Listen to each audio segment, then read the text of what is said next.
இந்த நாளிலே இப்படிப்பட்ட ஒரு வாய்ப்பை கர்த்தர் கொடுத்ததுக்காக முதலாவது தேவனுக்கு நான் நன்றி சொல்லுகிறேன். இரண்டாவதாக எங்களை அதிகமாய் நேசிக்கிற இந்த ஆறாம் அப்பாவு அந்த இன்ஸ்டிடியூஷனுக்காகவும் ஐயாவுக்காகவும் பாஸ்டர்மாக்காகவும் மற்றும் இங்கே இருக்கிற அத்தனை பேருக்கும் நாங்கள் நன்றி சொல்லிக் கொள்கிறோம். உங்களுடைய அன்பு எங்களை உண்மையாகவே அதிகமாக எங்களை தொடுகிறது. நாங்கள் எப்போ இங்கே வரும்போதும் ரொம்ப சந்தோஷமாய் ஏதோ எங்கள் வீட்டுக்கு நாங்கள் வர மாதிரி அப்படி ஒரு மனமகிழ்ச்சியோடு நாங்கள் வர்றதுக்கு எங்களுக்கு இப்படி ஒரு வாசலை ஆண்டவர் திறந்து கொடுத்ததுக்காக அதை நீடித்து வருவதற்காகவும் கர்த்தருக்கு நாங்கள் கோடா கோடி நன்றி செலுத்திக் கொள்கிறோம். கண்களை மூடி ஒரு நிமிஷம் தேவனை நோக்கி நாம் பார்க்கலாம். மகா இரக்கம் நீண்ட தயவுள்ள அன்புள்ள பரம்பிதாவே, இந்த அருமையான இந்த ஓய்வு நாளிலே இந்த சமூகத்திலே நாங்கள் சுகத்தோடும் பலத்தோடும் ஜீவன் உடையவர்களாய் நாங்கள் வந்து உம்மை நாமத்தை ஸ்தோத்திரித்து துதித்து உமக்கு சாட்சி சொல்லி நாங்கள் மகிமைப்படுத்த எங்களுக்கு கொடுத்த ஒரு சந்தர்ப்பத்திற்காக, கொடுத்திருக்கிற ஜீவனுக்காக, பலத்துக்காக, சுகத்திற்காக நாங்கள் மீண்டும் ஒரு விசை கூட உம்மை நாங்கள் நன்றியோடு ஸ்தோத்தரிக்கிறோம்ப்பா. நீங்க இல்லைன்னா எங்களால வாழ முடியாத ஆண்டவரே, நீங்க இல்லாம எங்களால ஒன்றும் செய்யவும் முடியாதப்பா. இந்த நேரத்திலும் கூட எங்களோடு பேசுங்க. எங்களுக்கு வேண்டிய ஆவிக்குரிய மன்னாவை கர்த்தர் கொடுத்து எங்க உள்ளான மனுஷியை கர்த்தரின் நாளிலே பலப்படுத்தி இன்றும் உமக்காக இன்னும் ஓடவும் பிழைக்கவும் ஜீவிக்கவும் கர்த்தர் கிருபை செய்யும்படியாக எங்களை அர்ப்பணிக்கிறோம். இந்த நேரத்துக்கு தடையாய் எந்த காரியங்கள் இருந்தாலும் நஸ்ரேனாகிய இயேசுவின் நாமத்திலே நாங்கள் அதை முந்தி கட்டுகிறோம் கர்த்தாவே. பலவானை கட்டும்பொழுதுதான் அவனுடைய அந்த ஸ்தலத்துக்குள்ளே நாங்கள் போக முடியும் கர்த்தாவே. அப்படியாய் எங்கள் சிந்தையில எங்க உணர்வில எந்த விஷயங்கள் இன்று நாள்ல ஓடிக்கொண்டிருந்தாலும் அதை ஒரு நிமிஷம் நாங்கள் அமைதல் படுத்தி உடைய வார்த்தையை நாங்கள் கேட்க புரிந்து கொள்ள எங்க வாழ்க்கையில அதை நாங்கள் பின்பற்ற எங்களுக்கு உதவி செய்யுங்க ஆண்டவரே. மடத்திலே நாங்கள் அர்ப்பணிக்கிறோம். பொறுப்பெடுத்துக் கொள்ளுங்க, வழி நடத்துங்க. துதிகன மகிமை செலுத்துகிறோம். இயேசுவின் மூலம் ஜெபிக்கிறோம் ஜீவனுள்ள நித்திய பிதாவே. எல்லாரும் சத்தமா சொல்ல ஆமேன். எல்லாம் சந்தோஷமா இருக்கீங்களா? பக்கத்துல பார்த்து கேளுங்களேன்.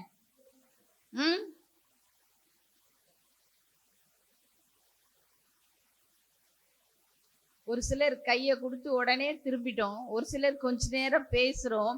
ஒரு சிலர் அவங்களை பார்த்து சிரிச்சு எப்படி இருக்கிறீங்க, நல்லா இருக்கிறீங்களா இல்லையா?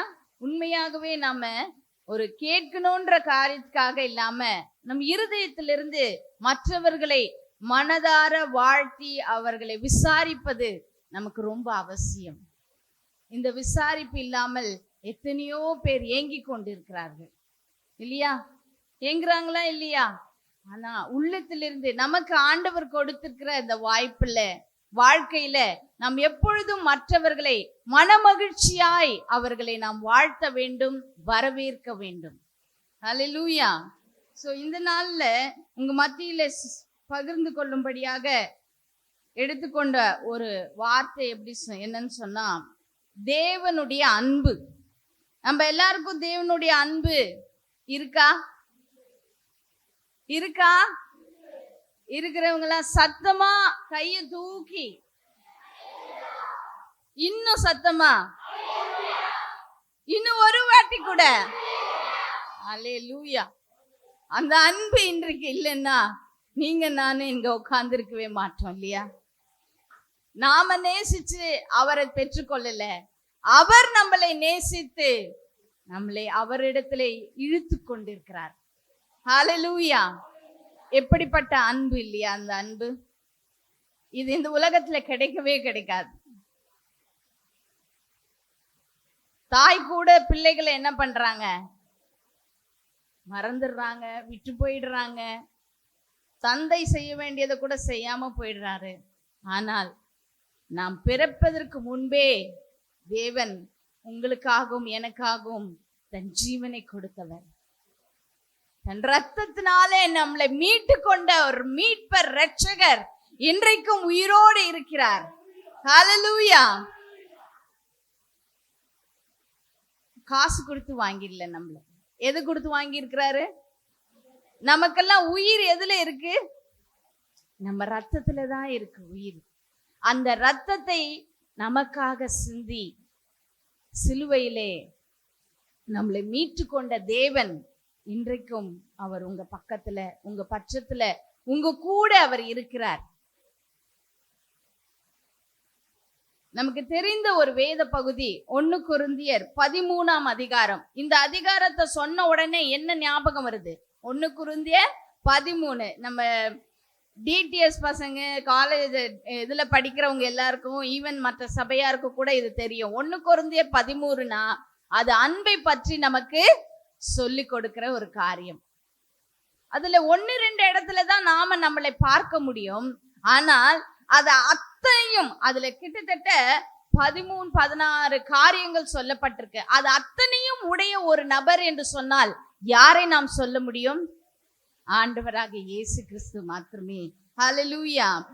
எடுத்தவங்க 1 கொரிந்தியர் 13ஆம் அதிகாரம், அது 1 to 8 வரைக்கும் கொஞ்சம் சத்தமா மைக் இருந்தா மைக்ல வாசிக்க முடியுமா?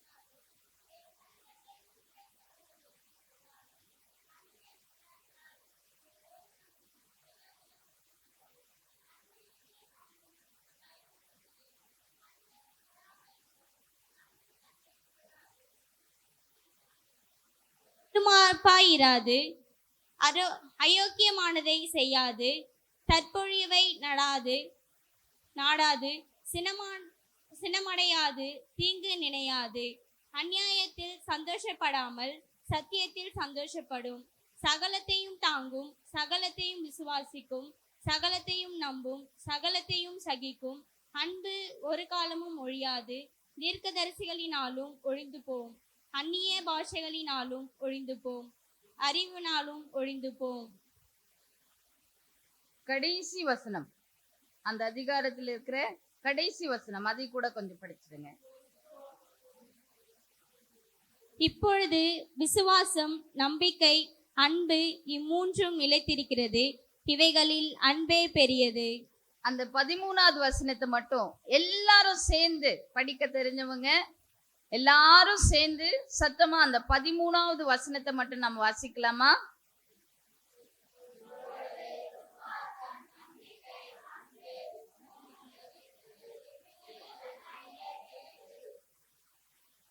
இதுக்கு முன்னாடி படிச்ச போர்ஷனை நான் எடுத்தேன்னா எனக்கு கொடுக்கப்பட்ட நேரத்துல நான் செய்தியை முடிக்கிறதுன்றது சிரமம். ஆனா அன்புனா என்னன்றத அங்க படித்த அந்த 8 வசனங்கள் 1 to 8 இன்றைக்கு ஒரு வீட்டு பாடமா உங்க எல்லாருக்கும் நான் சொல்ற ஒரு காரியம், தயவு செய்து வீட்டுல போய் 1 கொரிந்தியர் 13ஆம் அதிகாரம் 1 to 8 வசனத்தை நீங்க நிதானமா நிறுத்தி படிச்சு அதுல இருந்து உங்களுக்கு என்ன புரிஞ்சுக்கிட்டீங்கன்றத ஆண்டவர்கிட்ட கேட்டு கர்த்தருக்கு நன்றி சொல்லுங்க. ஒரு அல்லேலூயா சொல்லலாமா? ஓகே. இந்த கடைசியில பார்த்த அந்த 13வது வசனம், இப்பொழுதும் விசுவாசம், நம்பிக்கை, அன்பு இம்மூன்றும் நிலைத்திருக்கிறது. இவைகளில் சத்தமா ஏன் அப்படி சொல்றாங்க? இதுல 3 காரியம் சொல்றாங்க இல்லையா? விசுவாசம், நம்பிக்கை, அன்பு. அப்ப இது 3மே நல்ல, விசுவாசம் அவசியமானதா இருக்கு, நம்பிக்கை தேவையா இருக்கு, அன்பும் உண்மைதான். ஆனா இதுல அன்பு மட்டும் பெரிதுன்னு சொல்றாங்களே, என்னத்தினால அப்படி சொல்லியிருக்காங்க? ஓகே, அதுவும் ஒரு நல்ல விளக்கம் தான். வேற என்ன யோசிக்கிறீங்க? ஏன் அன்பை வந்து மேலோங்கி சொல்றாங்க அங்க? கண்டிப்பா அன்பு இல்லைன்னா யாரையும் நேசிக்க முடியாது. வேற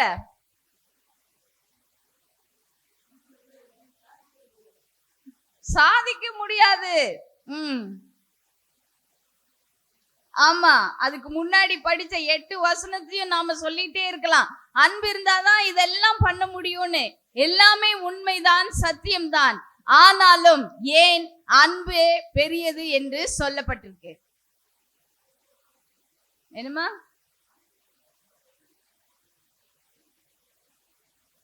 நான் எதையுமே இல்லைன்னே சொல்லவே மாட்டேன்.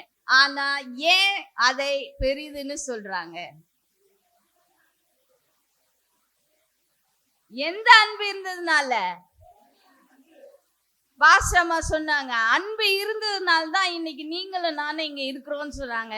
அது யாருடைய அன்பு? தேவ அன்பு இருக்கிறதுனால தானுங்க. கையை தட்டுங்க தேவனுக்கு. அவருடைய அன்பு இருக்கிறதுனாலதான் நாம இருக்கிறோம். அதனாலதான் அது பெரியது. நாம ஆண்டவர் மேல நம்பிக்கை, விசுவாசத்தை நாம் வைக்க முடியும். ஆனால் அவர் நம்ம மேல அன்பு வைத்ததுனாலதான் நீங்க நானும் இன்னைக்கு இருக்கிறோம். அதனாலதான் அது பெரிது. மனுஷ அன்பு பெரிது இல்லைங்க. இன்னைக்கு நேசிப்பாங்க, நாளைக்கு கொஞ்சம் அன்புல கொஞ்சம் குறைவு வரும். அப்புறம் வேற எங்காவது அவங்க மாற்றலாகி கூட போயிருவாங்க. போன்ல தான் பேச முடியும், நினைக்கிற நேரத்துல பார்க்க முடியாது. அம்மாவா கூட இருக்கும், அப்பாவா கூட இருக்கலாம், கூட பிறந்த ரெட்டையர்கள் கூட இருப்பீங்க. வேலை நிமித்தமா, மற்ற காரியங்கள் நிமித்தமாய் நீங்கள் பிரிய நேரிடும். ஆனால் பிரியாத ஒரே அன்பு, சொல்லுங்க சத்தமா, இன்னொரு வாட்டி, அது ஒரு நாளும் குறையாது, மாறாது, வற்றி போகாது. தேவ அன்பு ஒவ்வொரு நாளும் அது பெருகிறதா இருக்கிறது. ஹல்லேலூயா. அதனாலதாங்க அன்பே பெரியதுன்னு சொல்றோம். நாம அவர் மேல கண்டிப்பா அன்பு செலுத்துறோம். ஆனா அவரை போல நம்மளால முடியல நம்மளால. அதனாலதான் சொல்றோம், நீங்க வேணும் அப்பா, நீங்க வேணும். பாடல் ஆராதனை நேரத்துல நம்ம பாடணும் இல்லையா? எந்த பாட்டு உங்களை ரொம்ப உங்க உள்ளத்தை தொட்ட பாட்டு எதுன்னு சொல்லுங்களேன். நிறைய பாட்டு பாடிட்டு இருந்தாங்க. எந்த பாடல்? நம்பத்தக்கவர். அதுக்கப்புறம் வேற யாருக்காவது வேற ஏதாவது பாட்டு? அது ஒரு வரி பாடுறீங்களா? Ready, start.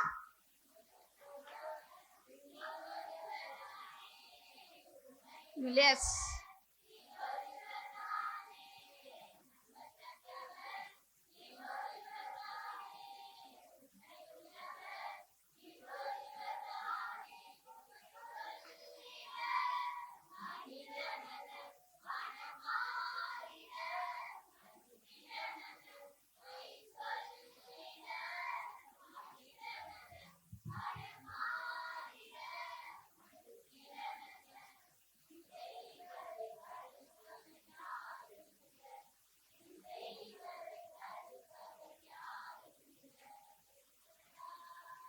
Okay, thank you. அதாவது அவர் உண்மையிலேயே நம்பத்தக்கவர். ஹல்லேலூயா. அதனால மனுஷங்களா நம்ப தகுந்தவங்க இல்லைன்னு நான் சொல்ல வரல. அவர்களும் நம்பத்தக்கவர்கள் தான். ஆனால் ஒரு நேரங்கள்ல அவங்க நம்பிக்கைக்கு பாத்திரமா இருக்க முடியறதில்ல. சூழ்நிலைகள் மாறி போகிறது. ஆனால் மாறாதவர் தேவன் மாத்திரமே. ஏன்னா அவர் நம்ம மேல அன்பு கூறுகிறவராய் இருக்கிறார். ஹல்லேலூயா. புதிய ஏற்பாட்டுல நிறைய இடத்துல பாத்தீங்கன்னா அன்பு அன்பு என்கிற வார்த்தை பயன்படுத்தப்பட்டு இருக்கிறது. பல முறைகள் இருக்கிறது. அதுல கிட்டத்தட்ட 80% மேல அவர் நம்மேல் வைத்திருக்கிற அன்பை தான் அந்த வார்த்தை வலியுறுத்துகிறதா இருக்கிறது. அப்போ என் நினைவாகவே, உங்கள் நினைவாகவே ஆண்டவர் என்ன பண்றார்? எப்பொழுதும் இருக்கிறார். நாம எப்போதும் ஆண்டவர் நினைவாகவே இருக்கிறோமா? பழக்கடைக்கு பழம் வாங்க நான் வரும்போது இவங்க எவ்வளவு வாங்குவாங்க, என்ன பழம் வாங்குவாங்கன்னு யோசிப்பீங்களா? தேவனுடைய அன்பை மட்டுமே யோசிச்சிருப்பீங்களா? கணக்கு காசு கொடுத்து வாங்கும் போது கரெக்டா இருக்குதான்னு பாப்பீங்களா? ஓகே, நான் ரொம்ப அவங்கள இது பண்ணல. ஆனா நம்ம நிறைய நேரம் என்னது, பல யோசனைகள் இருக்கிறோம். ஆனால் தேவன் என்ன பண்றார்? நம் நினைவு, சொல்லுங்க, என் நினைவாகவே இருக்கிறார். ஹல்லேலூயா. ஒரு சில நேரம் நம்ம ரொம்ப நேசிங்க, என்னங்க நான் மறந்துட்டீங்களாங்க, ஒரு போன் கூட பண்ணலங்க, எங்கங்க நீங்க போயிட்டீங்க அப்படின்னு நம்ம நிறைய பேர் என்ன பண்றோம், விசாரிக்கிறோம், சொல்றோம். ஆனா தேவன் நம்மளை நினைவாகவே இருக்கிறார். இதோ இஸ்ரவேலை காக்கிறவர் என்னதில்ல, இந்த உறங்குறதுக்கும் தூங்குறதுக்கும் வித்தியாசம் தெரியுமா? தெரியும்ல. கோழியை போய் பார்த்துடுங்க, அது தெரியும் உங்களுக்கு. சரி, அந்த தேவனுடைய அன்பை நாம் ஏன் அவ்வளவு விசேஷமானது என்று சொல்றோம்னா, அவருடைய அன்புல என்ன ஒரு தியாகம் இருக்கிறது. அடுத்தது, எந்த நிபந்தனையும் இல்லாமல் அவர் நமக்காக என்ன பண்ணார்? நாம கேட்டோமா, என்னுடைய பாவங்களுக்காக தேவனே நீங்க வாங்க, உங்களுடைய ஜீவனை கொடுங்க, உங்க ரத்தத்தை சிந்துங்கன்னு சொல்லி நாம கேட்டா அவர் நமக்காக ஜீவன் தந்தார். எந்த நிபந்தனையும் இல்லாமல் நாம் பாவிகளா இருக்கும் பொழுதே, நாம் பாவத்துல இருக்கும் பொழுதே உங்களுக்காகவும் எனக்காகவும் ஜீவன் தந்தவர் அவர். அந்த அன்பிலே சுயநலம் எதுவுமே இல்லாத ஒரு அன்பு தான். இப்ப நான் என் உயிரை கொடுத்தேன்னா இவங்க அதுக்கப்புறம் இவங்க வீட்டை எழுதி வைப்பாங்க, இவங்க நகையை கொடுப்பாங்க, இவங்க ஆஸ்தியை கொடுப்பாங்கன்னு ஆண்டவர் நம்ம மேல எதிர்பார்த்து தன் ஜீவனை கொடுத்தார்? இல்லவே இல்லை. எந்த எதிர்பார்ப்பும் இல்லாமல் உங்களுக்காகவும் எனக்காகவும் ஒரு ஆடு எப்படி அடிக்கப்படுகிறதோ அதை போல தேவன் தன் ஜீவனை கொடுத்தார். ஹல்லேலூயா. அதனாலதான் அந்த அன்பை நாம் பெரியது என்று சொல்லி நாம் சொல்லுகிறோம். ரோமர் 5ஆம் அதிகாரம் 8வது வசனத்தை எடுத்தவர்கள் வாசிக்கலாம். ரோமர் 5:8.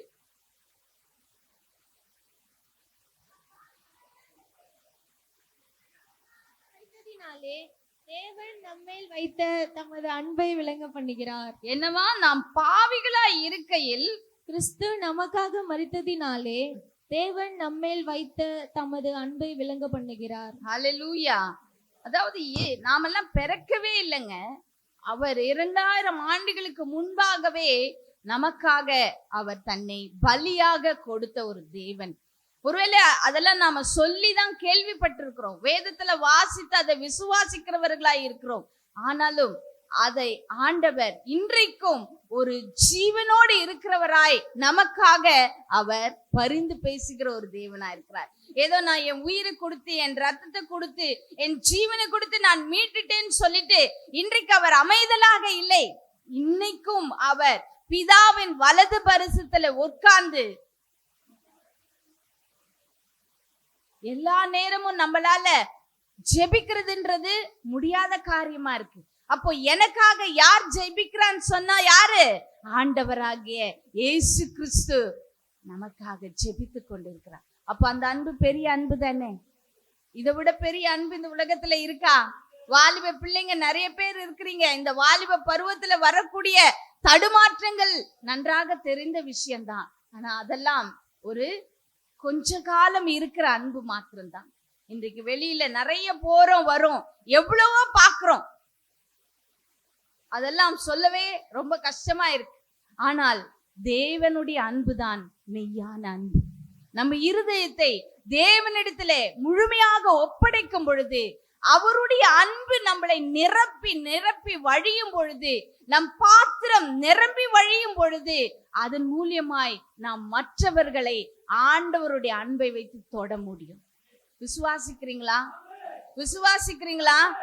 எனக்கு மட்டும்தான் சொல்லி நாம மட்டுமே பெற்றுக்கொள்வதற்காக அந்த அன்பு கொடுக்கப்படவில்லை. நம் மூலியமாய் மற்றவர்களுக்கு, இன்னும் ஆண்டவரை அறியாதவர்களுக்கு அந்த அன்பு போய் சேர வேண்டும். அது மூலியமாய் என்ன நடக்கும்னு நினைக்கிறீங்க?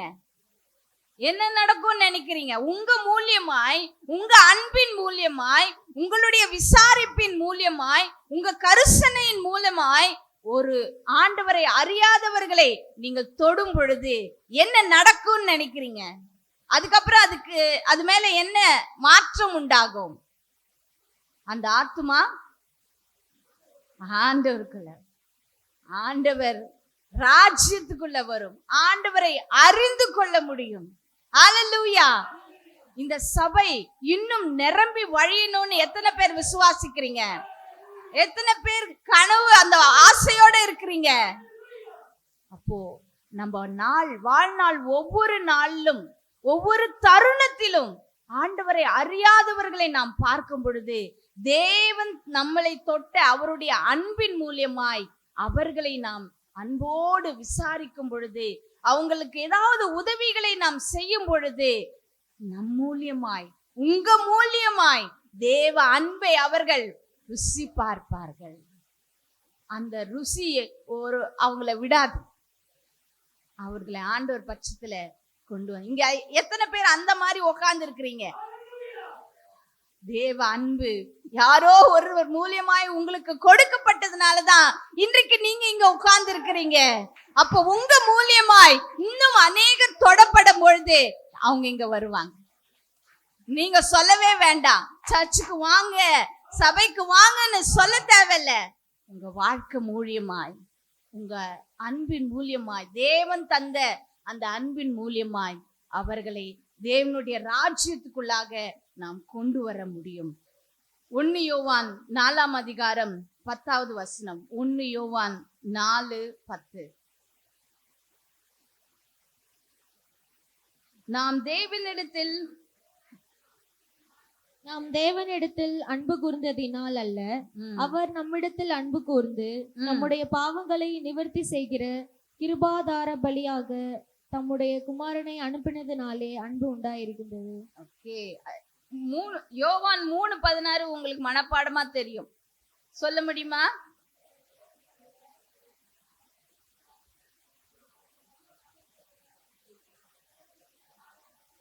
அந்த லாஸ்ட் வரிதான் என்னது? இவ்வளவாய். இவ்வளவாய்னா எவ்வளவாய்?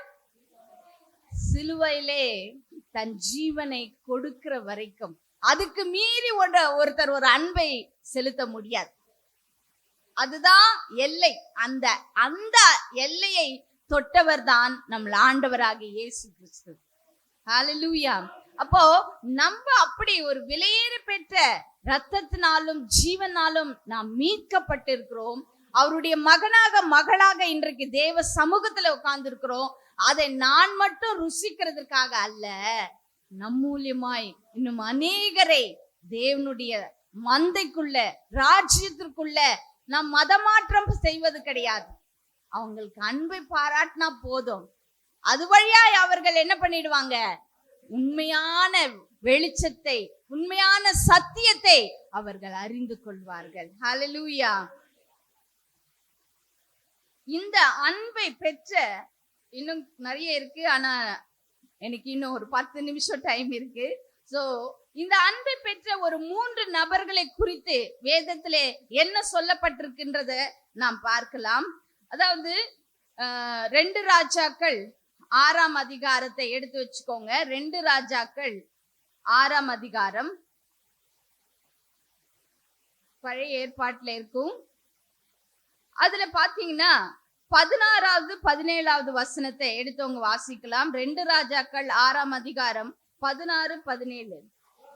அவர் பயப்படாதே, அவர்களோடு இருக்கிறவைகளை பார்க்கிலும் நம்மோடு இருக்கிறவர்கள் அதிகம் என்றான்.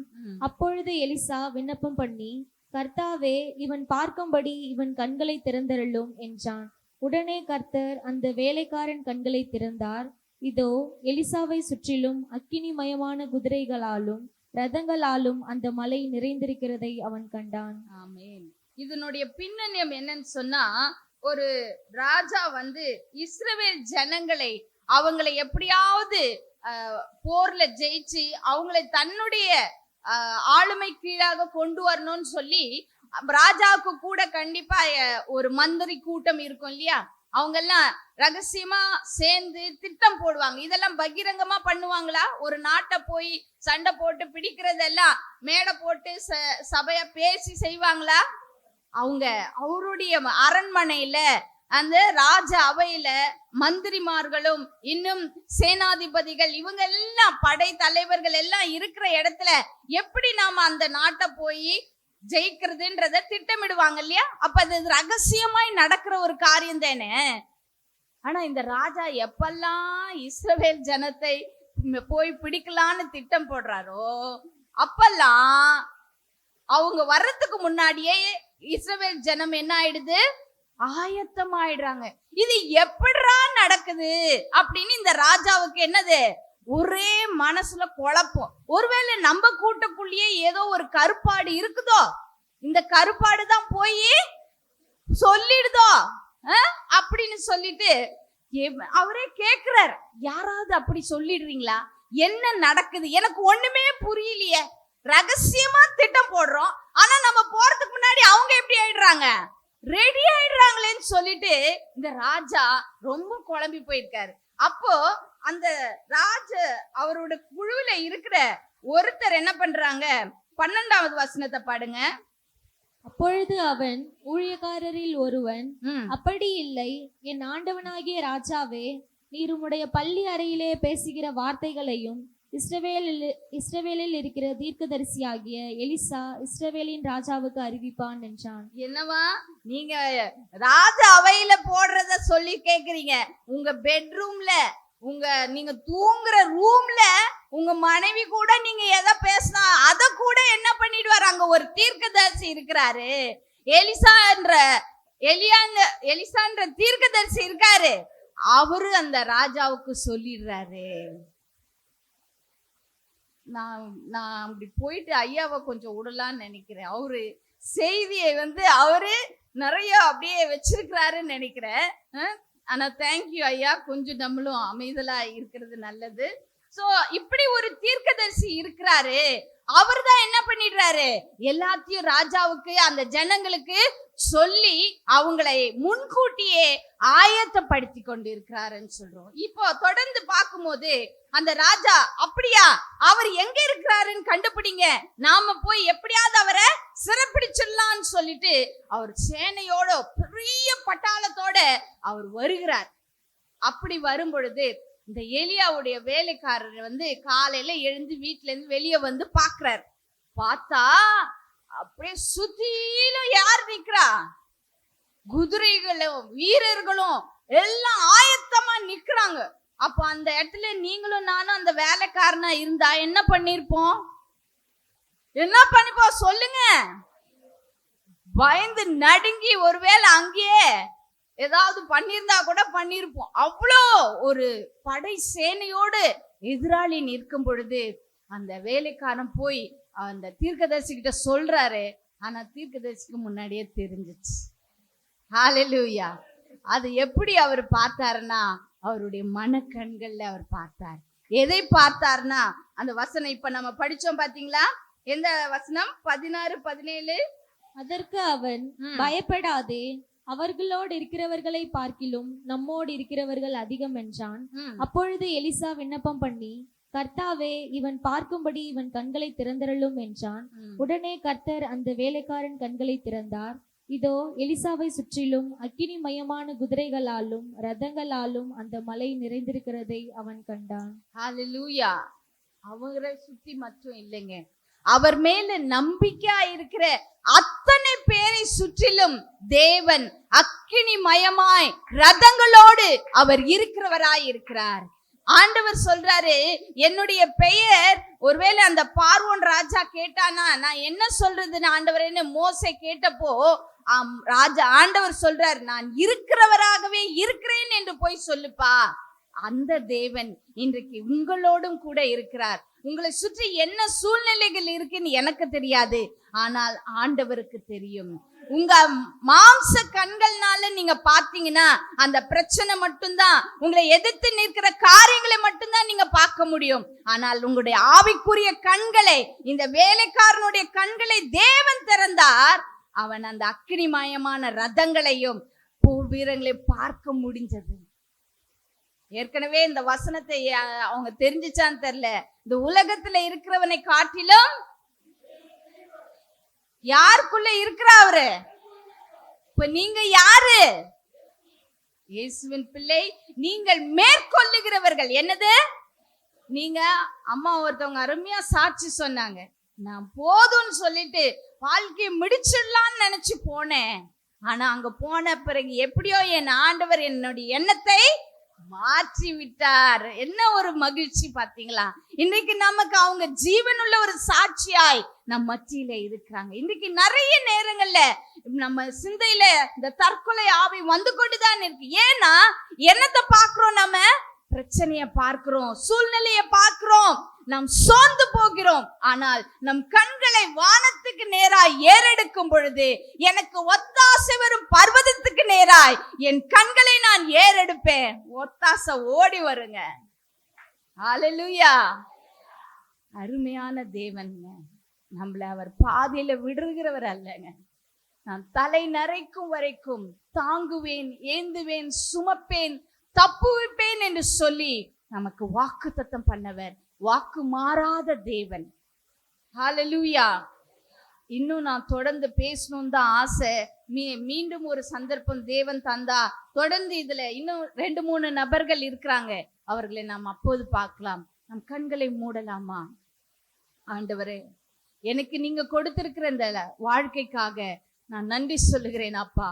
பல நேரங்கள் என்னை நெருக்குகிற சூழ்நிலைகள், எனக்கு ஏற்படுகிற போராட்டங்கள்ல, பிரச்சனைகள்ல நான் சோர்ந்து போகிறேன் ஆண்டவரே, நான் உடைந்து போகிறேன் கர்த்தாவே.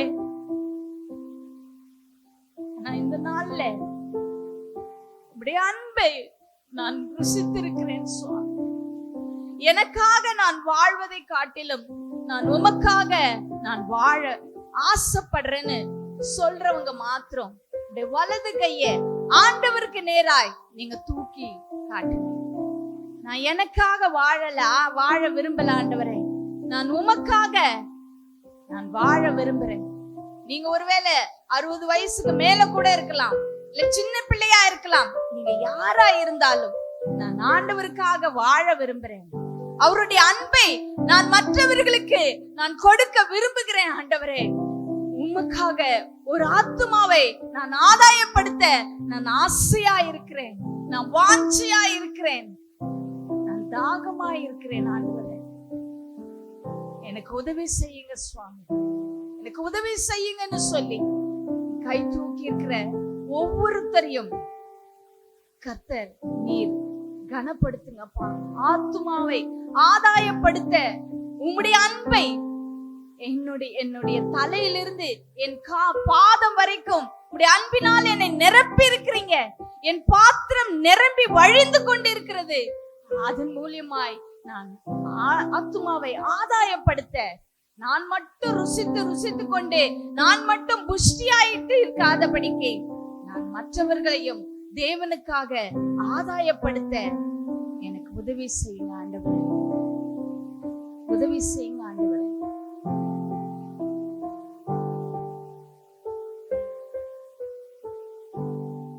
தாய் கூட பிள்ளைகளை மறந்து போகலாம், சிங்கம் கூட குட்டிகளை பட்டினி போடலாம். தாய் கூட பிள்ளைகளை மறந்து போகலாம், சிங்கம் கூட குட்டிகளை பட்டினி போடலாம். தாயினும் மேலாக அன்பு வைத்தவர், ரத்தத்தையே சிலுவையிலே எனக்கு தந்தவர், மறந்திடுவாரோ உன்னை வெறுத்திடுவாரோ, மறந்திடுவாரோ உன்னை வெறுத்திடுவாரோ, நம்பிக்கையை விட்டு விடாதே, நீ நம்பினவர் கைவிட மாட்டார். ஐயா, அம்மா, தம்பி, தங்கச்சி, குட்டி பிள்ளை, நீ யாரா வேணா இருக்கலாம், நம்பிக்கையை மட்டும், ஆண்டவர் மேல வைத்திருக்கிற அந்த நம்பிக்கையை மட்டும், ஒரு நாளும் மரணமே வந்தாலும் கூட உன் நம்பிக்கையை நீ விட்டுடாத. எனக்கு ஜீவன் தந்தவர், என் ஜீவனை எடுக்க அவருக்கு மாத்திரம்தான் உரிமை இருக்கிறது. என் வாழ்நாள் எல்லாம் நான் அவருக்காகவே நான் வாழுவேன், அவருக்காகவே நான் பிழைப்பேன், அவருக்காகவே நான் ஜீவிப்பேன் என்கிற நாங்க தீர்மானத்தை இந்த நாளிலே நாங்கள் செய்திருக்கிறோம். ஆண்டவரே, எங்களை வழி நடத்துங்க, எங்களை தேவைகளை சந்திங்க, எங்களை வெட்கப்படுத்தாம எங்க தலைகளை நிமிர செய்கிற எங்கள் தேவனே, எங்கள் மனக்கண்களை, எங்களுடைய ஆவிக்குரிய கண்களை நீங்கள் திறந்தருளுங்க சுவாமி. இந்த மலை எம்மாத்திரம் இதை பார்த்து பெயர்ந்து போய் என்று சொன்னால் அது அக்கினி, அது சமுத்திரத்துல போய் விழுந்துடுன்னு சொல்லி இருக்கிறீங்களே, அப்படிப்பட்ட விசுவாசத்தை, கடுகளவு விசுவாசத்தை எங்களுக்கு தொடர்ந்து தாங்க. எங்க மூலியமாய் உங்களுடைய நாமத்தை மகிமைப்படுத்திக் கொள்ளுங்க. எல்லா கனமும் மகிமையும் நாம் ஒருவருக்கே செலுத்துகிறோம். இயேசுவின் மூலம் ஜெபிக்கிறோம் எங்கள் ஜீவனுள்ள நித்திய பிதாவே. எல்லாம் சொல்லலாம் ஆமென். சத்தமா சொல்லுங்க ஆமென். Thank you.